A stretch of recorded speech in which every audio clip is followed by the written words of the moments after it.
Salve, salve tricolores, sejam bem-vindos a mais um vídeo aqui do canal. Quem for novo por aqui, não esqueça de se inscrever aí embaixo, deixar o like no vídeo e me seguir lá no Instagram, AlemãoSPFC. E agora, sem enrolar, vamos pro vídeo de hoje, desejando uma excelente terça-feira, que Deus abençoe o nosso dia. São Paulinos e São Paulinas, estamos aí a um dia de mais uma partida do Campeonato Brasileiro, jogo que será, antes de tudo, complicado, né? Será um clássico, novamente contra o Santos, só que desta vez fora de casa, o Santos ainda mais pressionado, né? Depois de ter perdido o clássico justamente pra gente, né, rapaziada? Então será um jogo difícil. São Paulo estreou bem na competição, venceu o Flamengo. O Santos estreou mal demais, tomou uma goleada pra Chapecoense fora de casa. Então o Santos vem duas vezes pressionados nas duas competições, né? Estreou mal no Campeonato Brasileiro e tá beirando a zona do rebaixamento do Campeonato Paulista, né? Então a situação da equipe se complica demais, só que o Santos pode ter o retorno do Neymar. Exatamente, o Neymar está aí possivelmente de volta justamente contra o São Paulo. O jogador vem se recuperando de uma lesão, foi alvo inclusive, né, de alguns comentários dos próprios jogadores, do treinador, na expectativa de que ele pudesse estar à disposição justamente nesse clássico na Vila Belmiro contra a equipe do São Paulo, né? Então podemos ter aí o Neymar contra o tricolor paulista nessa partida de Campeonato Brasileiro. Já o São Paulo vem com um anúncio, né, confirmado do lateral direito Lucas Ramon, né? O jogador é o quarto reforço para a temporada. A gente já vem conversando sobre ele já faz muito tempo, né? Porque ele tinha um pré-contrato, só que ainda estava, né, na negociação se o São Paulo conseguiria trazê-lo para agora no início do ano, ou se só de fato, né, quando o contrato dele encerrasse com a equipe do Mirassol. O São Paulo conseguiu uma liberação, entre aspas, imediata, né? Porque a expectativa do São Paulo é que ele pudesse vir ainda em janeiro, né? Só que ele veio em fevereiro, mas não deixa de ser um reforço importante, né? Terceira hoje peça ali para a lateral direita, que já tem Cedric, que já tem o Maicon, o Igor Felisberto surgindo. Se você também quiser considerar, eu gosto muito do futebol do Igor Felisberto, né? Então é uma opção interessante a do Lucas Ramon, que chegou ontem, né, à capital paulista, fez todo aquele trâmite, todas aquelas burocracias que um reforço tem que fazer quando chega, a parte de exame médico, assinatura de contrato, conhece os companheiros, e ele inclusive já está treinando, tá bom, galera? Então informação importante aí, que o Lucas Ramon já treinou com os companheiros e está aguardando apenas toda aquela parte de documentação para que ele possa ser inscrito nas competições e possa aí sim finalmente estrear pela equipe do São Paulo. Muita gente perguntando se ele pode jogar o Campeonato Paulista.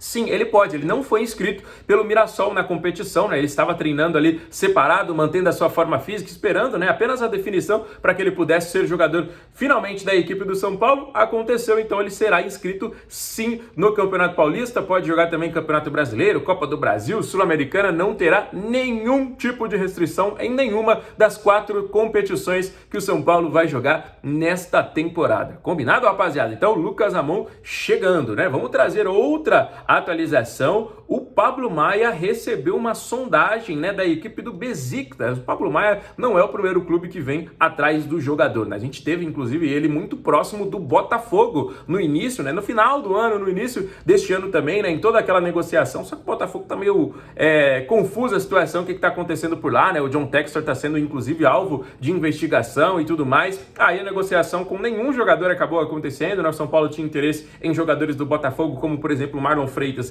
que acabou indo pro Palmeiras, e o Savarino, que foi pro Fluminense. O Botafogo, em contrapartida, tinha olhares aí para alguns jogadores do São Paulo, inclusive o Pablo Maia, né, que também entrou no radar da equipe do Besiktas, só que a equipe turca, né, que é uma das maiores do futebol por lá, acabou desistindo, pelo menos por enquanto, do negócio, né? Então São Paulo, que sempre teve uma expectativa em cima do Pablo Maia de fazer uma grande venda, pelo menos por enquanto, esse negócio não irá acontecer, tá bom, galera? Então São Paulo deu uma freada aí, por enquanto, pelo menos nas vendas, né? Porque o São Paulo tá esperando aí agora ainda mais alguns reforços, né? E você me pergunta sobre o Cauli, você me pergunta sobre um jogador de velocidade. São Paulo ainda está atento sim, mas São Paulo tá querendo, né, aquele jogador de graça, igual foi os 4 que chegaram, né? Se a gente for falar os 4 nomes, Coronel chegou de graça, Danielzinho de graça, Lucas Ramon de graça, Dória de graça. De graça sim, né? O São Paulo não teve que pagar nenhuma taxa de transferência para nenhum dos ex-clubes desses atletas. Obviamente tem questão de salário, tem questão de luva, né? Que é uma premiação pela assinatura de contrato, negociação também entre os empresários dos atletas, mas não houve nenhuma taxa de negociação por esses nomes, né? Então, São Paulo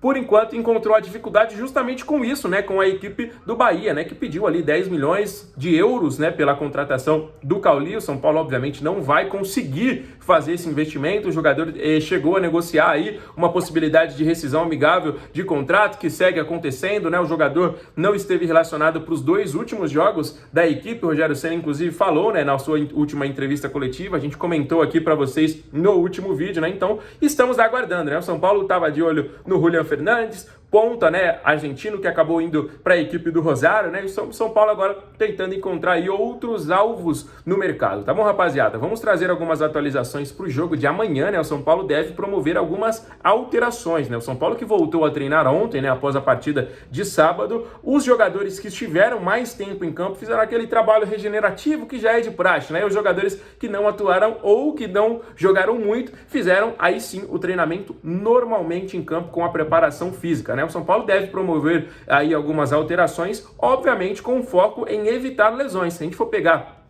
o ano de 2025 e o primeiro mês, de fato, apenas um mês de 2026, mas nós não tivemos nenhuma lesão nesse mês, né? Os jogadores que estão machucados já estavam machucados, como é o caso do André Silva, né? Que iniciou, por exemplo, a transição física, né, rapaziada? Então, é uma notícia muito boa, né? O São Paulo vinha passando por momentos completamente difíceis em 2025, não à toa tivemos que reformular todo o departamento médico, né? Todo o departamento médico foi recontratado, né? A gente mandou médico, fisiologista, fisioterapeuta, preparação física, todo mundo foi embora, todo mundo foi contratado. E aí, no primeiro mês, São Paulo teve 7 jogos, né? Não foi tão bem assim, na maioria, a gente sabe disso, que perdemos jogos importantes no Campeonato Paulista, clássico pro Palmeiras, perdemos a estreia pro Mirassol, perdemos em casa para a equipe da Portuguesa, né? Mas São Paulo se ergueu nos últimos 2 jogos, 2 vitórias importantíssimas e sem nenhum tipo de nova lesão, o que a gente pode sim considerar como um fato muito positivo e que continue, né, rapaziada? Porque a gente sofreu muito em 2025, o Crespo tinha muita dor de cabeça, chegou o jogo aí que tinha 15 jogadores indisponíveis por lesão, né? Não há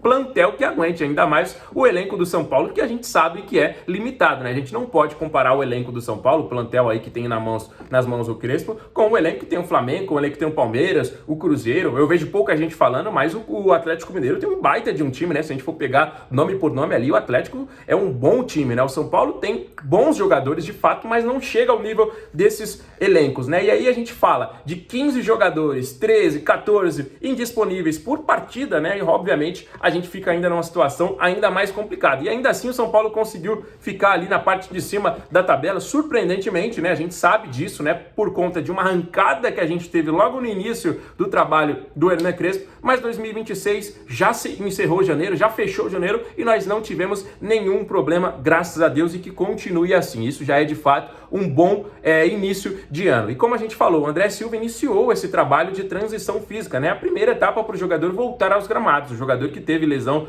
no joelho, né? 2 problemas ele teve no joelho, fez a parte da cirurgia, depois fez a parte de recuperação, fisioterapia e tudo mais, aí começa a ir pro gramado, primeiramente ainda com a fisioterapia, depois ele faz parte da transição física, né? Porque aí ele primeiro faz treinos individuais e depois ele começa a treinar com os companheiros, primeiramente sem impacto, né? Então vai ter toda essa progressão de recuperação de lesão do André Silva, mas é muito importante, né? Hoje a gente tem aí o Caleri, o próprio Tapia, né? Que eu imaginava que ele fosse até mais um ponta, né? Um jogador ali, porque ele corre muito, né? Um jogador que se esforça demais também para a parte defensiva, né? Mas o Tapia é um jogador importante também para o nosso plantel. O Luciano começou bem a temporada, já soma aí 3 gols, né? Um jogador importantíssimo para o nosso elenco. Então, quanto mais jogador a gente tiver à disposição, melhor vai ser para a questão de rodízio, para a questão aí de características diferentes em relação aos nossos adversários também, né, rapaziada? Então, vai ser um São Paulo completamente diferente que a gente vai ter a partir desse mês. E a gente vai também, obviamente, se preparar para outras competições, né? Se por enquanto a gente está jogando apenas Campeonato Paulista e também o Campeonato Brasileiro, vai chegar daqui a pouquinho, tá batendo na porta aí Copa do Brasil e também Sul-Americana, né? Então eu tô contando muito com o retorno, por exemplo, do Rian Francisco,